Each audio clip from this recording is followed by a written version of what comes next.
বন্ধুরা, শীতকালে পালক পরোটা হবে না এটা তো হয় না। তাই আজকে আমিও পালক পরোটা বানাবো, কিন্তু একটু অন্য রকম করে। পালং শাকগুলো ধুয়ে সেদ্ধ করে আমি মিক্সিতে পিষে রেখেছি। এবার কড়াইতে দেড় চা চামচ মতো তেল দিয়ে তাতে গোলমরিচ গুঁড়ো, একটু কারি পাউডার দিয়ে ভালো করে নেড়ে এবার আমি বেটে রাখা পালং শাকটা দিয়ে দেবো।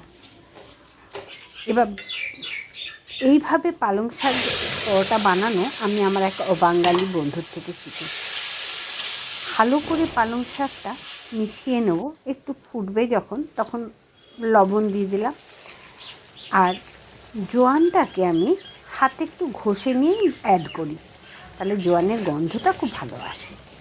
তোমরা চাইলে একটু গুঁড়ো করেও দিতে পারো। এরপর যখন পালং শাকটা ফুটতে থাকবে তখন আমি আটাটা অ্যাড করব। এতে কি হয়, যে অনেকের আছে না, আটার পরোটা ঠরোটা সহ্য হয় না, গ্যাস হয়ে যায়, অম্বল হয়ে যায়।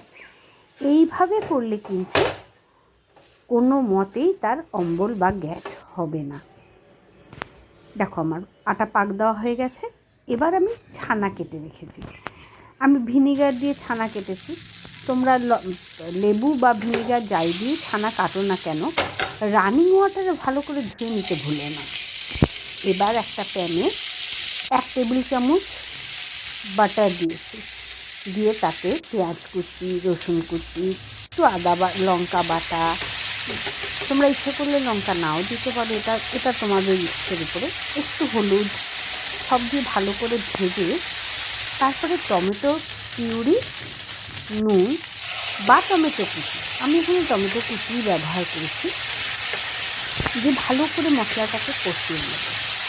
যখন বেশ একটু তেল বেরোতে থাকবে তখন আমি এই বানিয়ে রাখা ছানাটা এর ভেতরে দিয়ে দেবো। দিয়ে ভালো করে এটাকে ভাজতে থাকবে। বেশ ঝুরঝুরে পুর বানিয়ে নেবো আর কি। সামান্য ধনে পাতাও দিয়েছি, কিন্তু তোমরা চাইলে ধনে পাতা যদি ইচ্ছা না হয় দিও না, তবে শীতকাল তো ধনে পাতা দিলে কিন্তু তার গন্ধ বা তার স্বাদটা একটু অন্যরকম হয়। ভালো করে ভেজে আমার পুর বানানো হয়ে গেল। দেখো, এবার আমি ওই বানিয়ে রাখা আটাটাকে আরেকটু হাতে তেল লাগিয়ে ভালো করে ডলে নেব। নিয়ে লেচি কেটে এইভাবে এর মধ্যে পুরটা ভরবো। পুর ভরে হালকা হাতে পরোটা যেরকম বানাও ওরকম করে বেলে নেব।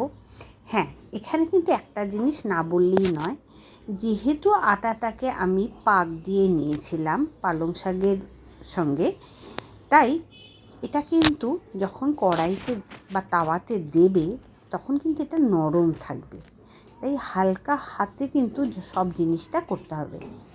বেলে নিয়ে কড়াইতে এই প্যানে যখন দেবে তখন খুব সাবধানে এপিট ওপিট করে ভালো করে সেঁকে নেবে। তারপরে নিজের ইচ্ছে মতো ঘি, মাখন বা তেল যেটাই দাও ব্রাশ করে দুপিট ভালো করে ভেজে নেবে।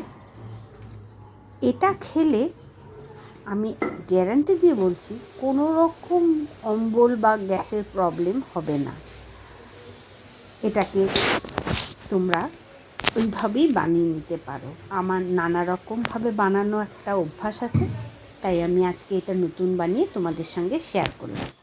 আশা করি তোমাদের ভাল লেগেছে। যদি আমার ভিডিও ভাল লাগে তাহলে লাইক, শেয়ার, কমেন্ট এগুলো তো চাইতেই পারি, বলো।